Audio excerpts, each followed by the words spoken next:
Welcome to the Slop Temple. We pray this video helps. You start by confirming the essentials. Use the original or a certified 33W or higher charger and a good USB-C cable. Once done, physically inspect the phone's port and cable ends for lint or bent pins. Cleaning with compressed air or a soft brush fixes many contacts. Make sure the battery is above 20% and the phone feels cool, because fast charging disables itself if the device is too hot or too low on power. Now plug in to begin diagnostics.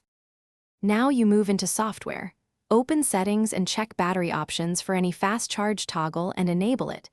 If it's enabled but slow, restart into safe mode to rule out third-party apps slowing charging. This isolates background tasks that throttle current.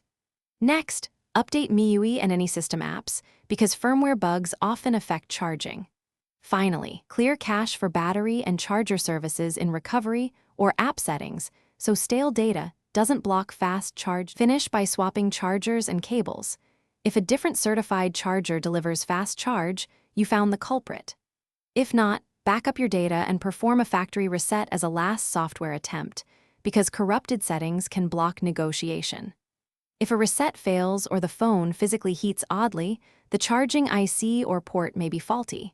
In that case, stop DIY teardown and seek a repair shop. Key troubleshooting tip: always test with an official charger first before replacing parts. Thanks for watching. Consider subscribing if we helped you.